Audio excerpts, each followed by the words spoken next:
Romanos, carta de Paulo aos Romanos, capítulo de número 1. Nós vamos ler como ponto de partida para a nossa reflexão nessa oportunidade, apenas 2 versículos também extremamente conhecidos, que são os versos 16 e 17. Romanos, capítulo de número 1. Ontem, 31 de outubro, é uma data extremamente importante para a fé cristã. Comemora-se também ocasiões do paganismo nessa mesma data.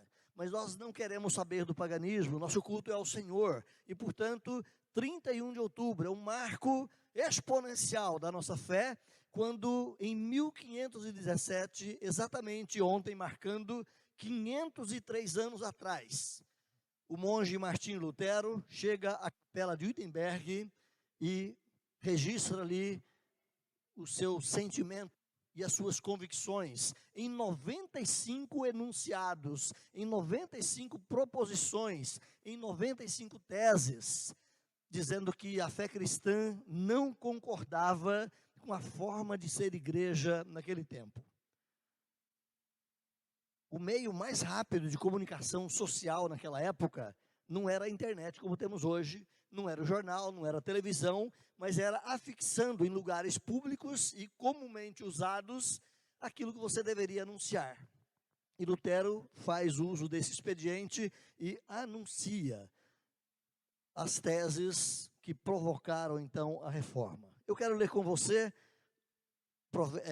Romanos, capítulo de número 1, verso 16 e 17, que diz assim: não me envergonhe do evangelho, porque é o poder de Deus para a salvação de todo aquele que crê, primeiro do judeu e também do grego, visto que a justiça de Deus se revela no evangelho de fé em fé, como está escrito, o justo viverá por fé. Como dissemos, amados irmãos, 31 de outubro é comemorado então como o aniversário da Reforma Protestante. 503 anos atrás, nesse dia, Martinho Lutero, professor da universidade na época, afixa 95 proposições descritas ali, mostrando erros da igreja, mostrando erros do papado, mostrando erros teológicos vivenciados naquela época e chamando o povo de Deus a um debate. A intenção de Lutero era que a comunidade discutisse aquelas situações, aquelas questões ali levantadas, mas tal foi o impacto que aquilo provocou desde já uma reação, de fato, ou de certa forma, negativa na comunidade religiosa, mas também provoca uma reação positiva em toda a comunidade, porque perceberam e entenderam que aquele era o momento de mudança, aquele era o momento de reforma. Aquele ato, meus irmãos, bem como o conteúdo daquele documento todo, originou então um movimento conhecido como Reforma Protestante. É bom lembrar, Reforma Protestante não foi apenas uma situação de mexer dentro da igreja. A reforma, ela mexeu com o mundo, ela mexeu com a área econômica, mexeu com a área política, mexeu com os estamentos ou com os sustentáculos da sociedade naquela época, mexeu com o pensamento, as proposições que levam o homem a ser livre, a produzir, a trabalhar, a conquistar coisas. A reforma trouxe uma mudança tremenda no mundo da época, embora muitas vezes se pense em reformas apenas no âmbito religioso, mas o movimento de reforma, ele mudou o mundo e continua mudando o mundo. Então aquele ato, todo aquele conteúdo ali colocado, trouxe essa movimentação toda. É o movimento considerado como o mais importante movimento de Deus em prol da revitalização da igreja desde o seu nascedouro. Você se lembra quando lê Atos e quando lê a história da igreja no primeiro século, era uma igreja viva, dinâmica, fortalecida, agressiva, invasiva na sociedade, levando a graça e o poder da salvação. Com o passar dos anos, essa igreja se arrefece, com o passar dos anos, essa igreja se mistura com o paganismo, ela absorve tantas práticas erradas e muitas vezes ficava difícil de compreender e entender o que é de fato a igreja. Lutero não foi o primeiro. Antes de Lutero, existiram aqueles que foram chamados de pré-reformadores, e os pré-reformadores, homens que também eram movidos a esse mesmo sentimento de trazer mudança para a igreja, alguns deles morreram. Por exemplo, John Hus, ele foi queimado vivo, porque ele também apresentou proposições e pregações pedindo mudança na igreja. Jerônimo Savonarola, também outro irmão daquela época, um pouco antes da reforma, que também foi sacrificado em prol da pregação verdadeira do evangelho. Você tem John Wycliffe, um sábio, inteligentíssimo professor na Universidade de Oxford, que também manifestou as suas colocações, a sua contribuição para o movimento de reforma. Ele não foi sacrificado, mas depois de 30 anos da sua morte, ele foi julgado e condenado pela igreja dominante na época. Os seus ossos foram arrancados do túmulo e foram colocados na fogueira, porque lugar de herege, dizia a prática da época, lugar de herege é na fogueira. E aquele homem é um outro marco importante. E temos vários outros, se formos olhar toda a pré-reforma, pessoas que se envolveram, que deram a vida, que saíram pregando o evangelho de forma límpida e clara. Mas a participação do Lutero, então, foi decisiva nesse momento para explodir um movimento que alcançaria toda a Europa. E esse movimento continuou a desenvolver-se mesmo depois da sua morte.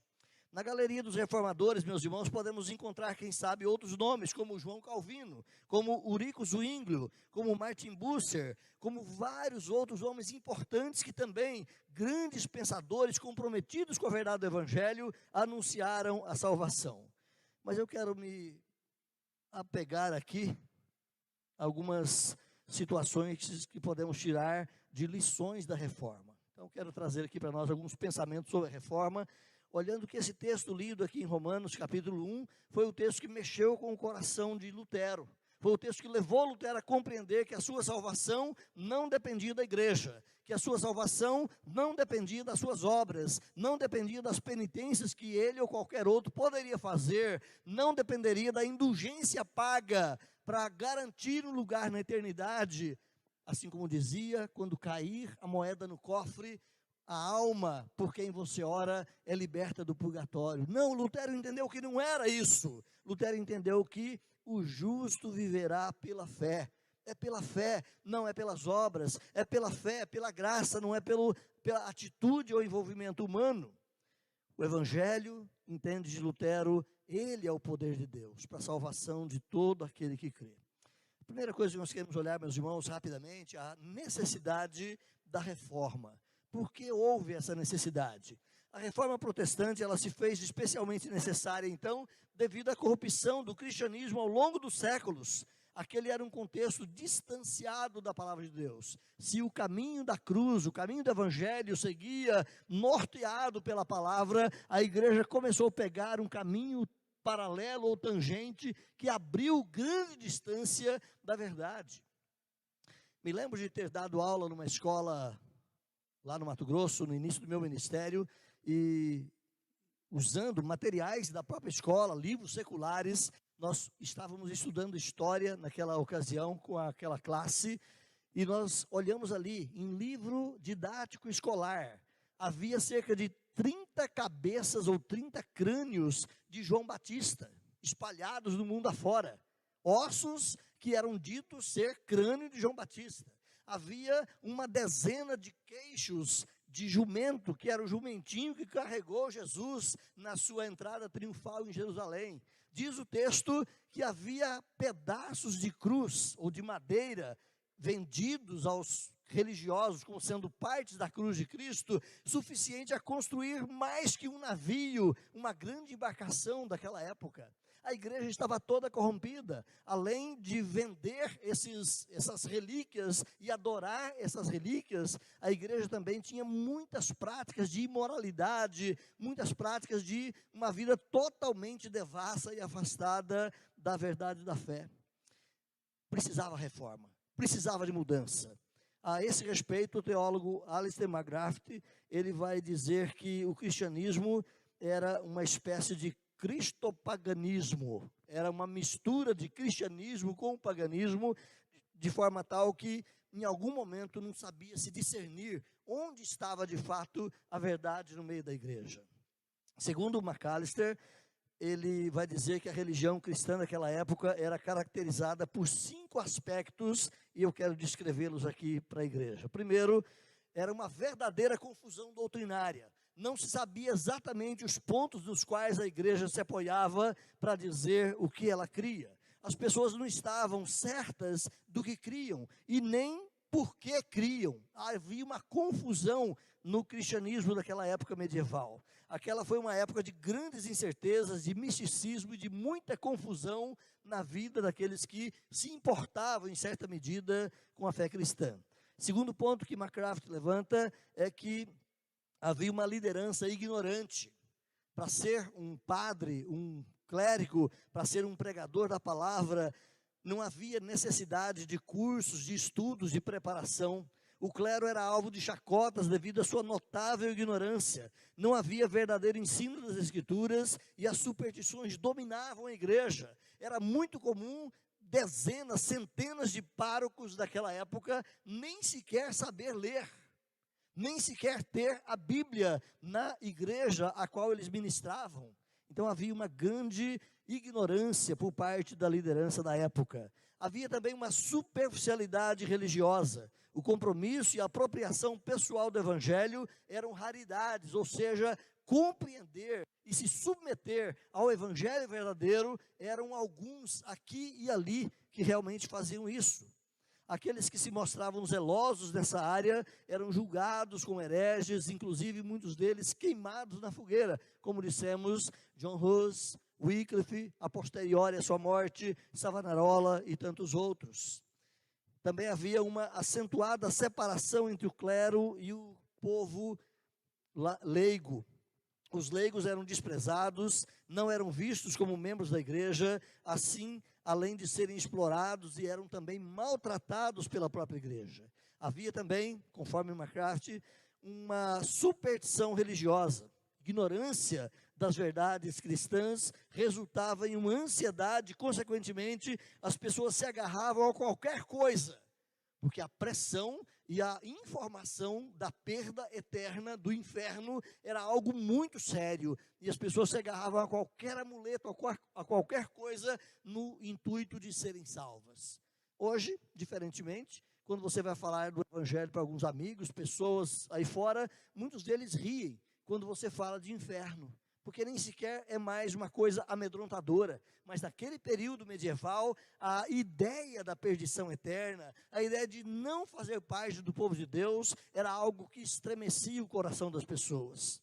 Então, como resultado, meus irmãos, a igreja naquela época, ela realmente se parecia mais como uma instituição pagã, cheia de erros e de distorções, do que com um cristianismo realmente bíblico, como você encontra especialmente na descrição ou na descrição da igreja em Atos. Então é nesse contexto que a venda das indulgências, a venda da promessa do perdão, ela foi um meio pelo qual o erro doutrinário da igreja se tornou claro para Martinho Lutero. Não é por obras, não é pagando, não é fazendo penitência, nada que o homem faça. E Lutero foi despertado então, ele já era professor de Bíblia, de teologia, ele conhecia muito bem as línguas originais e outras que amparavam a capacidade de conhecimento, era um homem muito preparado, e ele vem chegar a essa conclusão de que não é por obras, é pela fé, tão somente pela fé. Na sua tese de número 27, Lutero escreve o seguinte: pregam futilidades humanas quantos alegam que no momento em que a moeda soa ao cair da caixa, a alma vai para o purgatório. Era uma pregação de Lutero, ou uma tese de Lutero, batendo contra a indulgência, especialmente naquela época, comercializada pela igreja, vendendo o perdão para as pessoas. Então essa é a necessidade de reforma, uma igreja corrompida, uma igreja distorcida, uma igreja que não andava na verdade. Era comum até mesmo papas da época terem as suas amantes. Era comum o clero estar moralmente contagiado e corrompido. E a igreja então clamava, ou o povo de Deus que compreendia as verdades, clamavam por mudança. Segunda coisa que nós queremos destacar aqui é a natureza da reforma. O cerne da reforma protestante era de natureza teológica. Nasceu ali por causa do ensino bíblico. A grande questão debatida naquela época, meus irmãos, dizia respeito então ao perdão de pecados. Era preciso buscar o perdão de pecados, mas como consegui-lo? A pergunta que clamavam por resposta era: como os pecados são perdoados e como alguém pode ser salvo? A humanidade, carente dessa resposta, ansiava por mudança. O catolicismo na época defendia que cada pessoa deveria salvar a si mesma. A salvação é fruto das suas ações, a salvação é fruto das suas próprias obras. Por outro lado, então, os reformadores defendiam que a salvação é somente pela fé. Volte aí para o versículo lido, 17 de Romanos 1, e o texto vai dizer: a justiça de Deus se revela no Evangelho pela fé, de fé em fé. O justo viverá pela fé. E tanto Lutero quanto os reformadores se agarraram a esse bastião da fé cristã, a essa coluna da fé cristã, lembrando que é pela fé, não é pelas obras humanas. Eles enfatizavam a verdade bíblica que está constando lá em Romanos 3:28, quando o texto diz, na fala de Paulo: o homem é justificado pela fé, independentemente das obras da lei. Nada que o homem faça, nada de cumprimento da lei, nada de uma obediência completa, até porque Paulo foi o grande proclamador de que nós somos incapazes, nós não somos capacitados a obedecer plenamente à vontade de Deus. Então, independente das obras da lei, o homem é salvo pela fé. Com o passar do tempo, os reformadores assumiram então o seu ensino em 5 tópicos que foram chamados aí de os 5 somentes, ou os 5 solas da fé cristã, e eu também repasso rapidamente por eles aqui conosco nesta oportunidade, lembrando o primeiro solas, sola gratia, ou só a graça. Nada que o homem realiza tem o poder e tem mérito para a sua salvação. Todas as pessoas são culpadas, são condenadas porque são pecadoras. O texto lá de Isaías, capítulo 64, verso 6, diz que nós todos somos como o imundo. Todos nós nos corrompemos. As nossas justiças, diz o texto de Isaías, são como o trapo da imundícia, e nós murchamos e definhamos como uma folha. Nós não temos verdor e vigor espiritual em nós mesmos. Diz ainda o profeta Isaías: as nossas iniquidades como um vento nos arrebatam. Primeiro solas, só a graça. Salvação é só mediante a graça, é só mediante esse favor imenso de Deus sobre nós. Segunda coisa, solos Cristo. Ou seja, o sacrifício de Jesus foi perfeito e suficiente para a redenção e para a salvação do pecador. Ninguém mais. Só Cristo, só Jesus. Não há um complemento. Não se complementa a obra da salvação mediante as suas obras. Não se complementa a obra da salvação mediante a ajuda de um outro santo ou de um outro nome qualquer. Não se complementa a obra da salvação mediante qualquer outro empreendimento do conhecimento ou da atividade humana. A ressurreição de Cristo foi a prova de que o Pai o aceitou e que o seu sacrifício foi suficiente por quem ele morreu.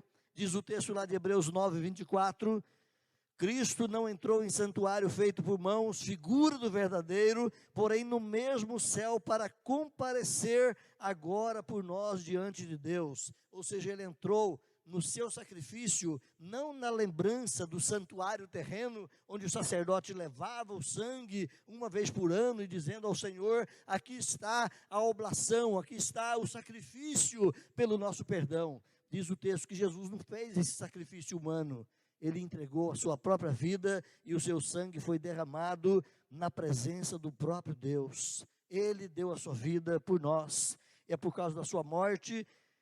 Nenhuma dívida permanece para mim ou para você. Nenhuma dívida, nenhum pecado não pago permanece para aquele que realmente crê em Cristo Jesus. Solos Cristos, só Cristo é suficiente para a nossa redenção. Gosto de me apegar ao versículo de Atos 4:12, quando Pedro vai dizer, Pedro, a grande coluna, reputada inclusive pela própria igreja católica como sendo o primeiro papa, ele vai dizer, é óbvio que nós não cremos nisto, mas ele vai dizer ali em Atos 4,12, não há salvação em nenhum outro. Não há salvação em nenhum outro nome, seja no céu ou seja na terra, pelo qual importa que sejamos salvos, é só Cristo. Essa é a segunda afirmação da reforma protestante no campo da teologia. Segunda, ou terceira, sola fide, somente pela fé. Somente pela fé o cristão pode desfrutar das bênçãos da salvação concedidas por Cristo Jesus. Diz o texto aqui, o justo viverá por fé. O justo vive pela fé e continua crendo nas promessas feitas por Deus e registradas na palavra.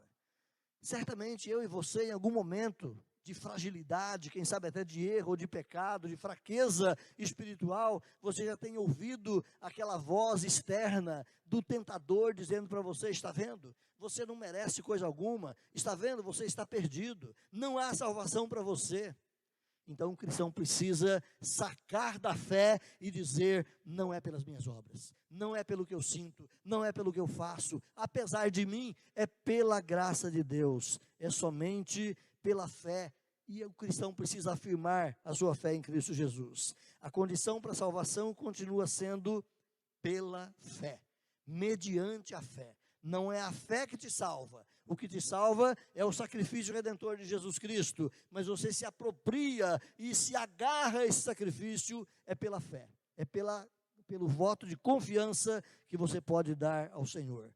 Atos 16:31, embora isoladamente do seu contexto aqui, mas é um versículo que você conhece muito bem, quando Paulo, respondendo ao carcereiro de Filipos, naquela hora de desespero, ele pergunta, o que farei para que eu seja salvo? Paulo vai dizer, crê no Senhor Jesus Cristo. É preciso que você creia realmente em Cristo Jesus, crendo que Ele é suficiente para a sua salvação. Quinta coisa, quinto solas, ou quinto somente da fé cristã, é somente a Deus a glória. O cristão não vive para a sua própria glória, o cristão não vive para glorificar a sua instituição, o cristão não vive para glorificar seres humanos, o cristão vive tão somente para a glória de Deus. Tudo que fazemos, diz Paulo, seja beber ou comer, ou fazendo qualquer outra coisa, faça para a glória de Deus. Esse é o desafio do cristão. A nossa confissão de fé, os seus catecismos, especialmente na pergunta número 1, o catecismo vai perguntar qual é o fim principal do homem.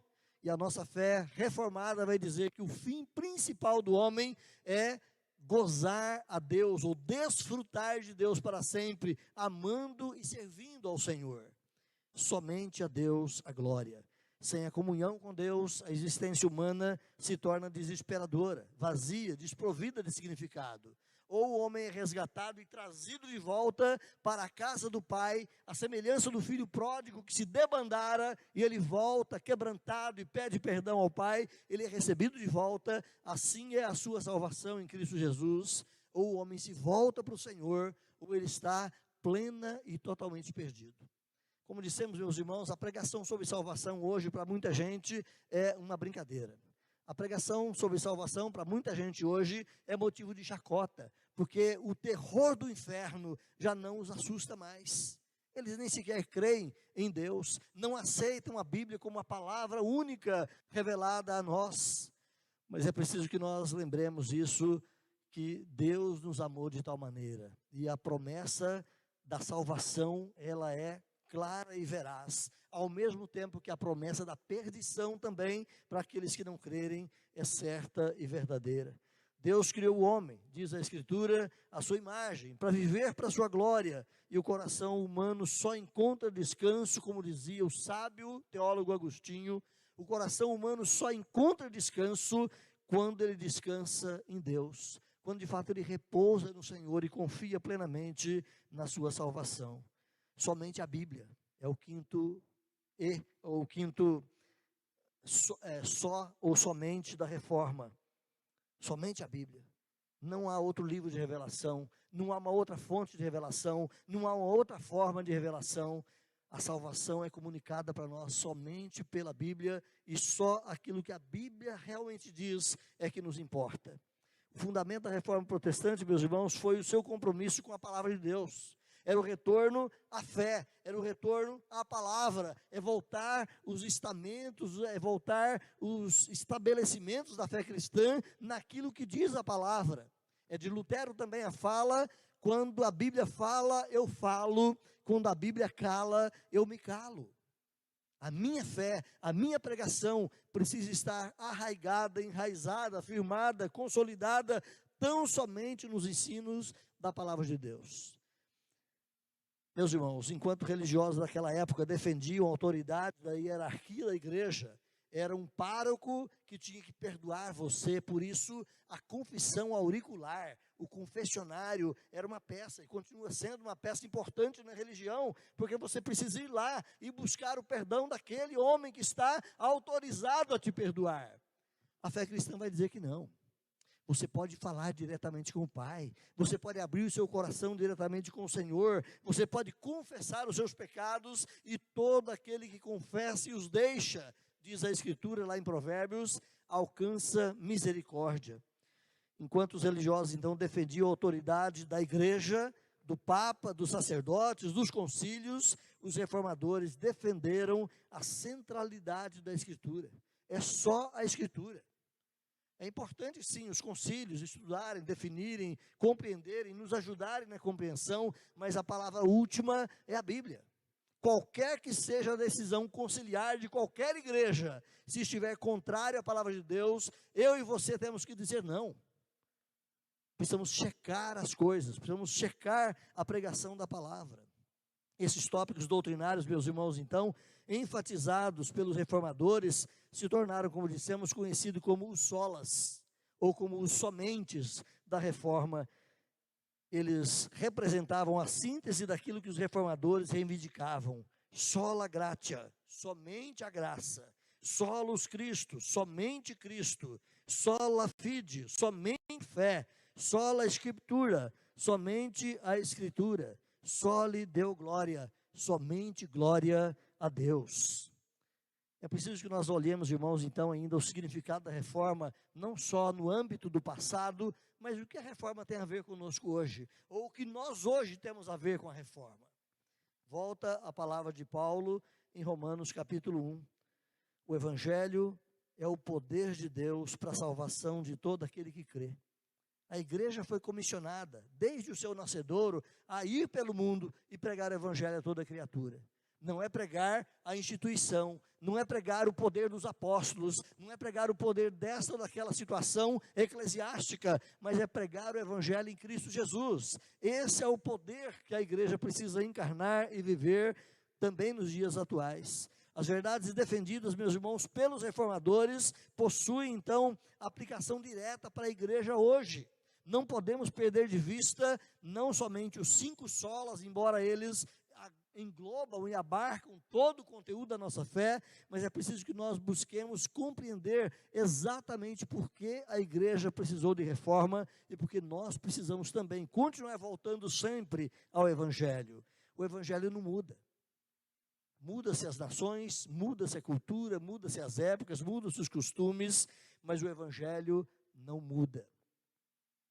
A nossa igreja presbiteriana, através do seu movimento de jovens, já centenário na nossa história, tem o hino da mocidade. E eu amo muito aquela letra, quando diz que nós somos jovens do mundo velho, pregando o mesmo evangelho que pregaram os nossos pais. O mundo muda, mas Cristo não. E é preciso que nós continuemos a pregar aquele velho evangelho. Como diz um outro hino do nosso hinário: conta-me a velha história. É essa velha história de Jesus que nos amou tanto, é essa velha história de um povo comprometido com a fé e com a Escritura, é essa velha história que nos leva a nos submeter ao Senhor da igreja, e não a igreja humanizada e pecadora, mas submetermos ao Senhor. A reforma, meus irmãos, então foi, como dissemos, mais do que um movimento histórico. Ela possui, portanto, uma mensagem muito relevante para os nossos dias, e aqui eu me apego às palavras do nosso doutor Valdeci dos Santos. Ele é o responsável pela área pastoral em nossa igreja presbiteriana, e ele num texto sobre a reforma, vai dizer que, em primeiro lugar, a reforma ensina que a vitalidade da fé cristã está intimamente conectada com a redescoberta da riqueza do Evangelho. Eu e você precisamos descobrir o Evangelho a todo dia. Embora nós saibamos os pontos principais, mas é preciso que nós leiamos, estudemos, meditemos nesse Evangelho a cada dia. Como aquele homem na parábola do Senhor Jesus Cristo, que andando por um campo, de repente tropeçou em algo e para olhar e descobre ali um tesouro, uma mina de riqueza. E aquele homem cobre então aquela mina, volta à sua propriedade, vende tudo que tem e compra aquele campo, porque ele sabia que ali estava a riqueza. Eu e você precisamos olhar para a Escritura, meus irmãos, assim. É a riqueza de Deus, é o tesouro de Deus, são verdades e tesouros maravilhosos guardados no Evangelho, que modificam e transformam a minha vida, não só para a eternidade, mas modificam e transformam a minha vida para o tempo presente. Então nós precisamos voltar e redescobrir a riqueza do Evangelho. A igreja é chamada a continuar nesse movimento de reforma constante. Os reformadores foram tomados pela alegria da mensagem do Evangelho e pela aplicação disso nas suas vidas. Leia um pouco sobre os reformadores, você vai ver como eles eram empolgados, muitos deles morrendo pela pregação, mas empolgados com os tesouros conhecidos no Evangelho. Em segundo lugar, a reforma testifica sobre a importância do estudo diário da palavra de Deus. Não basta vir à igreja uma vez por semana e ouvir a pregação. Não basta apenas nós sabermos de algo aqui ou ali, mas é preciso que eu e você nos alimentemos da palavra cada dia. É preciso que nós busquemos o Senhor a cada dia. A Bíblia para os reformadores, meus irmãos, deixou de ser apenas um livro de referência religiosa para ser interpretada pelo que ela realmente é, a palavra de Deus. E é preciso que nós também busquemos assim, esse livro maravilhoso, como sendo a fala de Deus, a vontade de Deus, expressa e comunicada, para que eu e você a conheçamos e vivamos assim, em modo agradável ao Senhor. A negligência do estudo diário da palavra resulta em confusão, resulta em retardamento no processo da santificação do crente. Então é preciso que nós leiamos a Bíblia todo dia. É preciso que nós busquemos o Senhor todo dia. É preciso que nos fortaleçamos na palavra a cada dia. Em terceiro lugar, ao estudar sobre a reforma, o cristão contemporâneo pode aprender sobre a necessidade do trabalho cristão para o seu desenvolvimento espiritual. Ou seja, é especialmente observado na maneira como os reformadores empregaram a força leiga.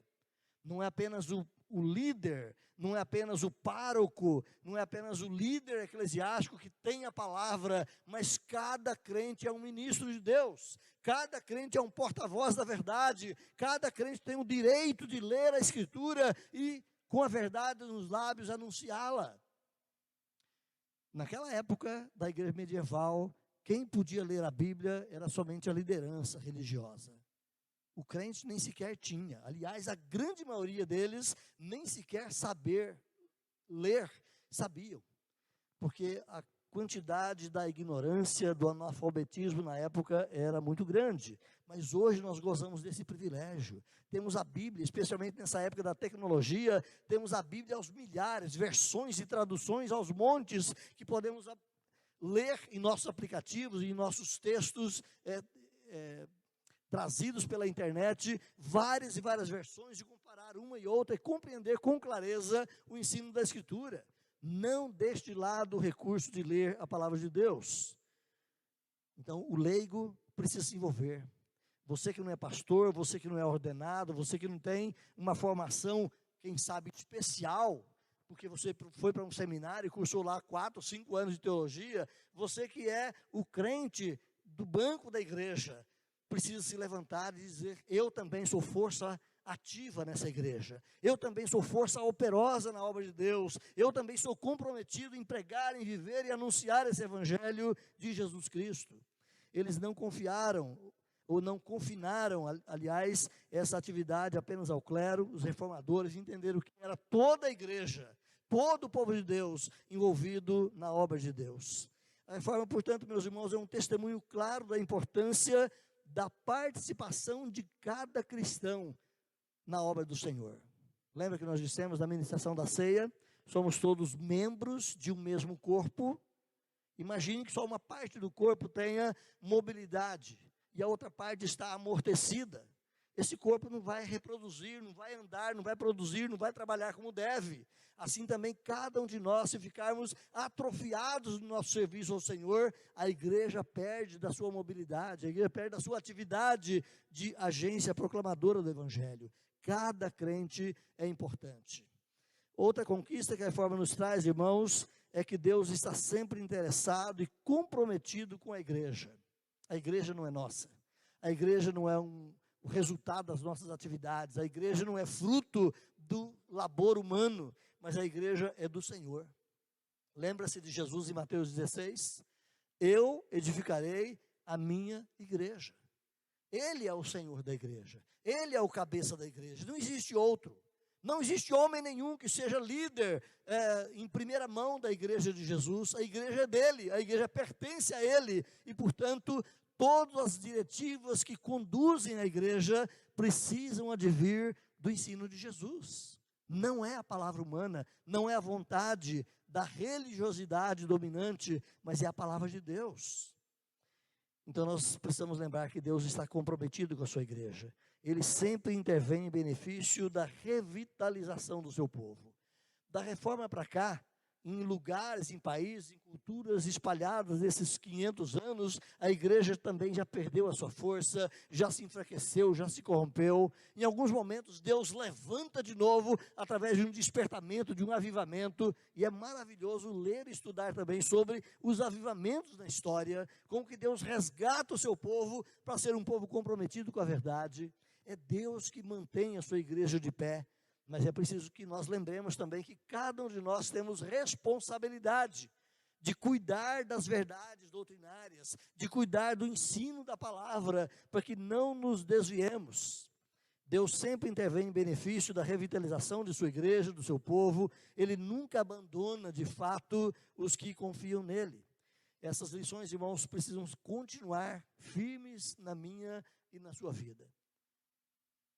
Diz uma expressão em latim, ecclesia reformada et semper reformanda est. Ou seja, a igreja reformada precisa se reformar sempre. A igreja reformada precisa continuar se reformando todo dia. E nós somos fruto daquela reforma.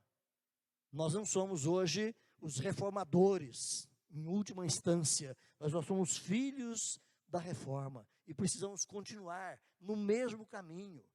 Os desvios continuam acontecendo, a igreja continua se corrompendo, a igreja continua sendo levada para caminhos errados, a igreja aqui ou ali, pastores ou líderes, ou comunidades inteiras, muitas vezes são desviadas do caminho da cruz, mas é preciso que o povo de Deus esteja alerta.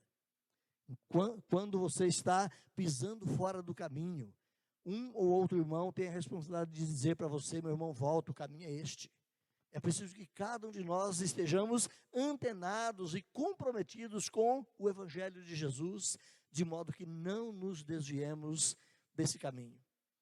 O texto lá de Provérbios 4:12, é bem conhecido talvez de você, vai dizer ali que há caminhos que para o homem parecem direito.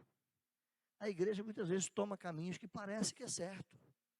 Há bandeiras que são agitadas por aí em nome da fé, como se a igreja tivesse que defender bandeiras sociais. E muitas vezes a igreja caminha por atalhos que parecem direito, mas diz o texto bíblico, no final são caminhos de morte. Nós temos uma onda já com cerca de 100 anos acontecendo, e ela continua invadindo as igrejas do mundo afora, é a onda do liberalismo teológico. Nós já falamos disso aqui há poucos dias.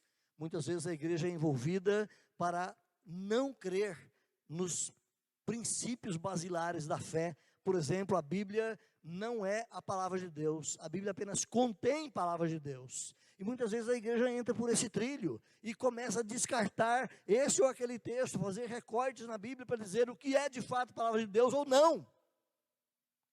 Esse é um caminho de morte. Se você vai para a Europa, se você vai para a América do Norte, se você vai para outros países de primeiro mundo, você vai perceber que lá, muitas vezes, centenas e centenas de templos como o nosso, ou maiores do que o nosso, verdadeiras catedrais mundo afora, estão vazias, porque não tem mais crentes. A fé foi diluída. Muitas dessas instituições vendem os seus templos para se tornarem hotéis, para se tornarem oficinas mecânicas, supermercados, cabarés e outras coisas, porque a igreja perdeu a sua utilidade e a sua vitalidade. O liberalismo, meus irmãos, tem matado a igreja. É preciso que eu e você nos mantenhamos abertos, com os olhos abertos, para que nós não percamos de vista o Evangelho de Jesus. Não podemos entrar por caminhos do liberalismo, não podemos entrar por caminhos do permissivismo, não podemos entrar por caminhos que abandonem, especialmente, a palavra de Deus, mas guardada ali naqueles 5 solas da reforma. Só a Escritura, só a fé, só Cristo, só a graça e só a glória a Deus. Que a igreja permaneça assim, que nós como igreja continuemos a sermos uma igreja reformada e reformando, uma igreja em reforma constante, para a glória de Deus, para a bênção do povo de Deus. A reforma, meus irmãos, como dissemos, concluindo aqui, foi o grande movimento que libertou a igreja da era das trevas, fazendo com que o evangelho da graça e da luz do Senhor Jesus Cristo voltasse a brilhar, voltasse a ter impacto no meio do povo de Deus e no mundo, trazendo salvação a muitas pessoas. E é muito gostoso e muito bonito ver a história das missões depois da reforma, como o mundo foi atingido pela pregação do evangelho. As trevas sempre retornarão, sempre procurarão encobrir a igreja, sempre procurarão nublar o caminho da fé. É preciso, portanto, que nós voltemos para o evangelho. É preciso que nós voltemos para a palavra de Deus constantemente. Cada cristão é um guardião da verdade. Cada cristão precisa continuar sempre na missão de ser um reformado e continuar a obra da reforma na vida da igreja, continuando o trabalho daqueles irmãos. Mas aqueles irmãos não inventaram a roda.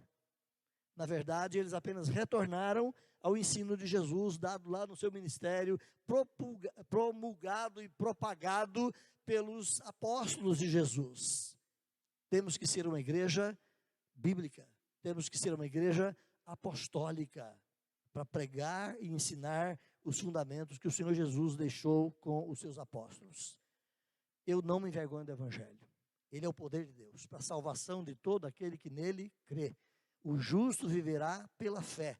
Que esses símbolos e esses estabelecimentos da nossa fé na palavra continuem dominando o meu e o seu coração. E que nós continuemos a ser uma igreja de fato reformada, comprometida com a palavra e com a glória de Deus. Amém? Deus te abençoe, Deus fortaleça a sua vida.